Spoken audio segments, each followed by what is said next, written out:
कृपा करिए। महापुरुषों ने, संतों ने भगवान को पाने के कई मार्ग हमें बताए हैं। यम, नियम, धारणा, अनेक प्रकार के। यम क्या है? हमारी इंद्रियों को वश में करना ही यम कहलाता है। इंद्रियों को वश में कैसे करें? इंद्रियों के विपरीत कार्य करना ही यम है।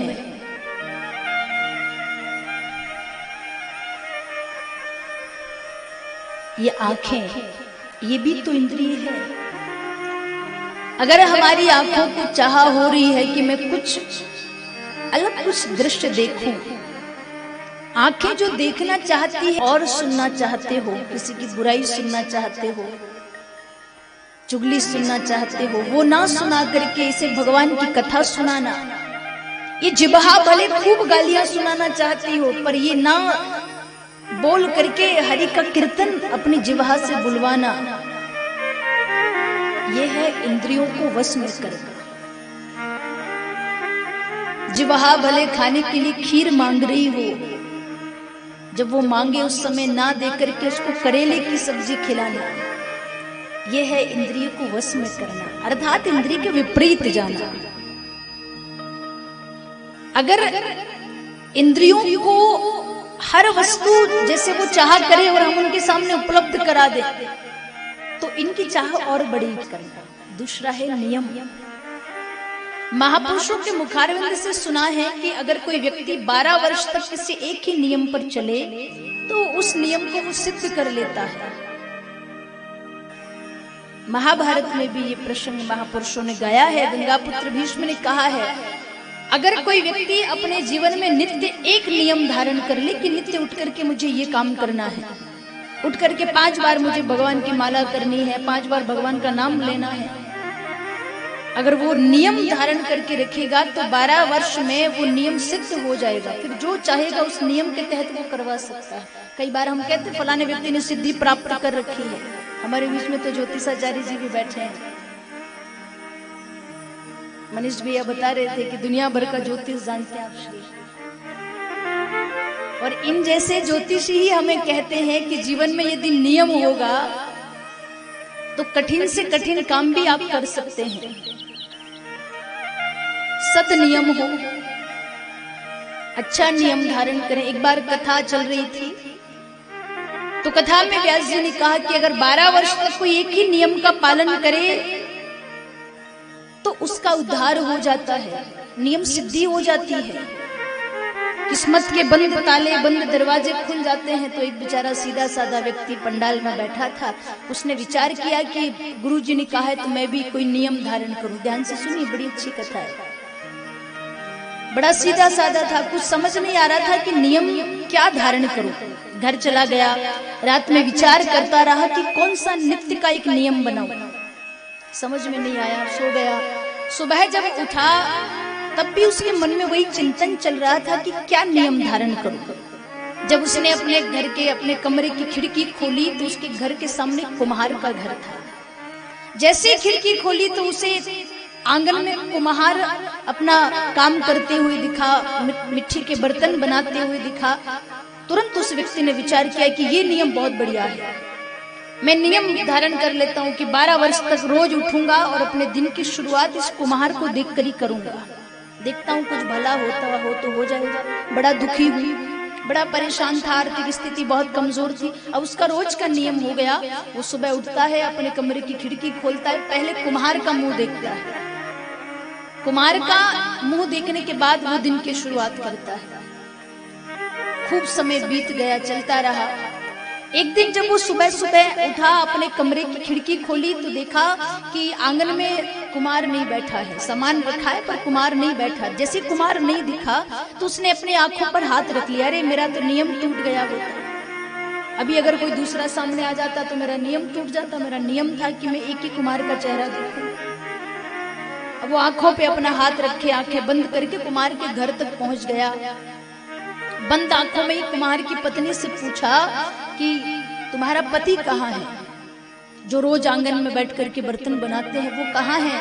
तो कुम्हार की पत्नी ने कहा कि मिट्टी खत्म हो गई थी, तो यहाँ से 2 मैदान छोड़ करके एक खदान है, वहां मिट्टी लेने गए हैं, आप वहां चले जाइए। वो व्यक्ति आंखें बंद किए, धीरे धीरे चल करके खदान के पास पहुंचा। इधर वो कुम्हार मिट्टी खोद रहा था, खोदते खोदते खूब गहरी जगह बन गई, और जब वो बहुत गहराई तक पहुंचा तो खोदते समय उसे 2 सोने के कलश मिल गए। उसने उठा ली, आसपास देखा कि मुझे किसी ने नहीं देखा, अब ये ले जा करके मैं जहां तहां इसको व्यवस्थित करूं। जैसे ही सोने के कलश उसने अपने पीछे छुपाए, उसी समय वो व्यक्ति पहुंच गया जिसने नियम बनाया था कि रोज कुम्हार को देखूंगा। अब जैसे ही खदान में पहुंचा, आंखों के सामने से हाथ हटाया और कहा, अरे अरे मैंने देख लिया, मेरा नियम पूरा हो गया, अब मैं दिन की शुरुआत करूंगा, मुझे जो देखना था। जब मुड़ करके व्यक्ति जाने लगा तो कुम्हार ने सोचा ये गांव में जाके सबको बताएगा कि कुम्हार को माया मिली है, धन मिला है। तो कुम्हार चिल्ला करके कहने लगा, बोले भाई साहब 2 मिनट रुक जाइए, मेरे पास आइए। उस व्यक्ति ने कहा कि मुझे काहे को बुला रहे हो? बोले इधर आओ, मुझे जो मिला है उसका बंटवारा करेंगे। तो उस व्यक्ति ने विचार किया कि क्या मिल गया इससे, इस मिट्टी की खदान में। कहा नहीं मैं जा रहा हूं। तो कुम्हार फिर चिल्ला कर कह रहा, भाई साहब 2 मिनट आ जाइए, थोड़ा सा काम है। वो व्यक्ति आया पास में, कहा कि क्या हुआ भाई, तेरी कुछ मदद करूं? तो कुम्हार ने कहा कि देखो आपने जो देखा है ना, किसी से कहना मत। व्यक्ति सोचने लगा कि कहना क्या चाहता है।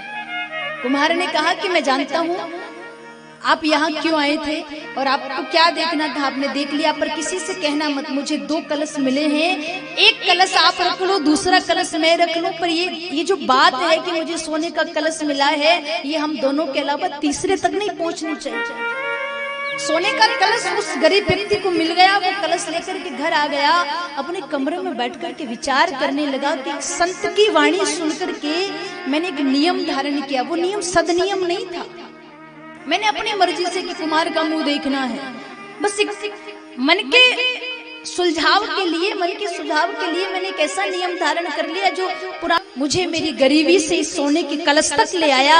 अगर संत वाणी सुनकर मैंने कोई सत्कर्म वाला सदनियम धारण किया होता तो यही नियम मुझे भगवान जगन्नाथ तक पहुंचा दे। संत कहते प्यारे, अगर नियम होगा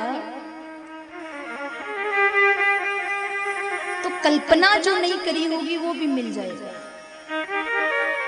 नियम धारण करिए। एक निवेदन करूं, प्रातः गुरु ना वही माता, उनका एक नियम था, उठ करके वो माता पिता के चरणों का और गुरु के चरणों का स्मरण करते थे।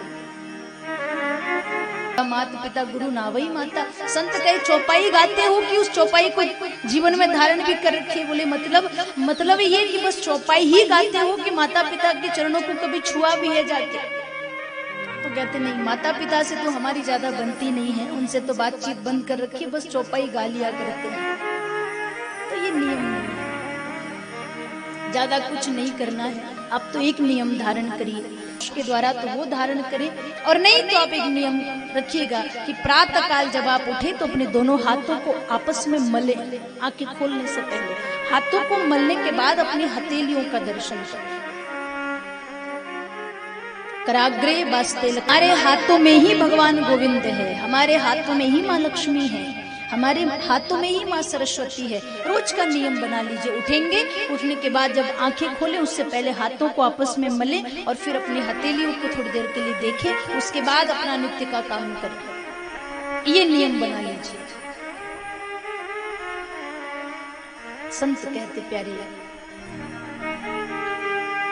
पहले महापुरुष श्लोक गाया करते थे, प्रभाते कर दर्शनम, कर अर्थात हाथ, कप का दर्शन कराओ तो बच्चे उठेंगे, चाय बन गई।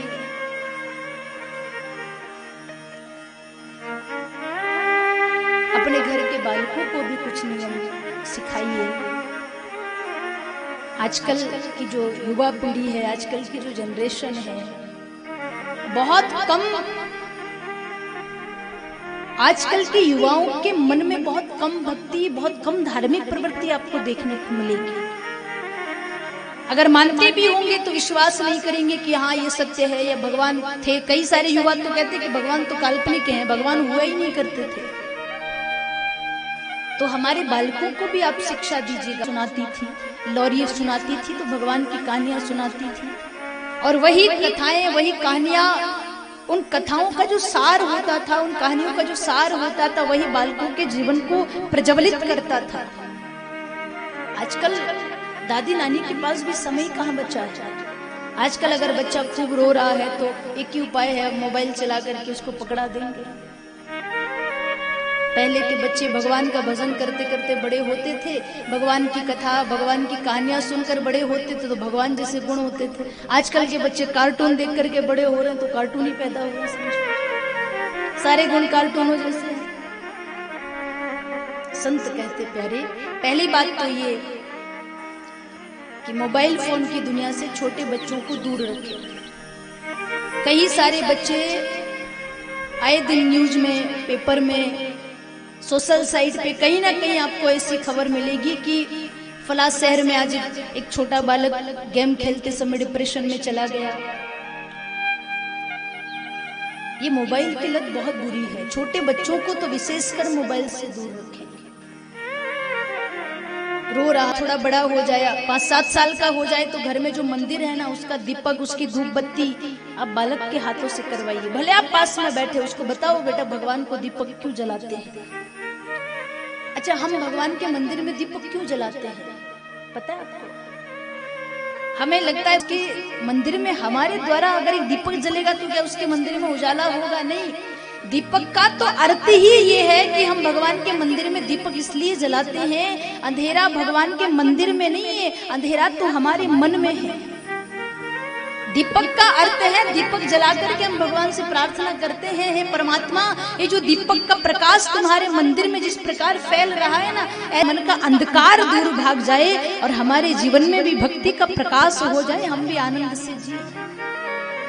हम दीपक भगवान के मंदिर का अंधेरा मिटाने के लिए नहीं, अपने मन के मंदिर का अंधेरा मिटाने के लिए जलाते हैं।